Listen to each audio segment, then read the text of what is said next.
जिला नूह में भाजपा महिला मोर्चा की प्रदेश अध्यक्ष उषा प्रियदर्शी ने मेवात पहुंचकर के जिले की महिला कार्यकर्ताओं की बैठक ली। बैठक के दौरान उषा प्रियदर्शी ने महिलाओं को देश के प्रधानमंत्री नरेंद्र मोदी की देश में चल रही जनहितकारी योजनाओं को विस्तार पूर्वक समझाया।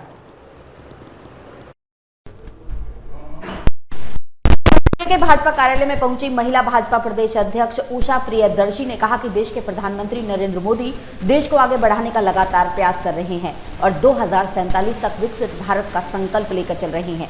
उषा प्रियदर्शी ने कांग्रेस पर जुबानी हमला बोलते हुए कहा कि आज कांग्रेस की स्थिति बदतर हो रही है। कांग्रेस के पास न तो हरियाणा में अपना संगठन है और न ही लोकसभा चुनाव लड़ने के लिए उम्मीदवार है। जहां भाजपा ने पहले ही अपने सभी उम्मीदवारों की घोषणा कर दी है, वहीं कांग्रेस अभी तक भी हमारे खिलाफ चुनाव लड़ने के लिए उम्मीदवारों को तलाश रही है। उषा प्रियदर्शी ने कहा कि गुड़गांव लोकसभा से भाजपा के प्रत्याशी राव इंद्रजीत सिंह इस बार रिकॉर्ड तोड़ मतों से लोकसभा चुनाव जीतने का काम करेंगे। राव इंद्रजीत गुड़गांव लोकसभा से लगातार चुनाव जीत रही हैं। उनकी लोकप्रियता और देश के प्रधानमंत्री मोदी की विकास नीति लोगों को प्रभावित करने का काम कर रही है, जिससे आगामी लोकसभा चुनाव में भाजपा प्रदेश की सभी 10 की 10 लोकसभा सीटों को जीतने का काम करेंगी। इतना ही नहीं, देश में तीसरी बार नरेंद्र मोदी के नेतृत्व में भाजपा की सरकार बनने जा रही है।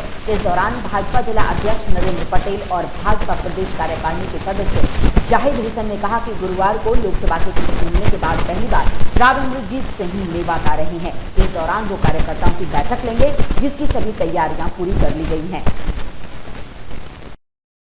आप छायाकार पत्रकार बंधुओं की तरफ को मैं बहुत बहुत धन्यवाद और आभार प्रकट करती हूँ कि लोकतंत्र के इस महापर्व में आपकी भागीदारी बहुत अहम है और यशस्वी देश के प्रधानमंत्री नरेंद्र भाई मोदी जी की जो नीतियां हैं उनको आप लोग नीचे धरातल तक इन कार्यकर्ताओं का सहयोग करके ले जाने का काम करते हैं।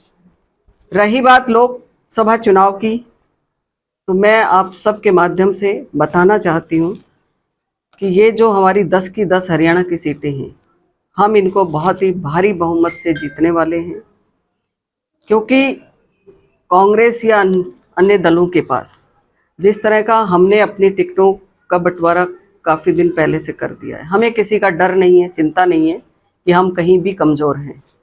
लेकिन इनके पास मुझे लगता है प्रत्याशी ही नहीं है हमारे सामने खड़ा करने के लिए। यही कारण है, ना इनके पास संगठन है, ना अभी तक ये एकता के सूत्र में बंध चुक पाए हैं।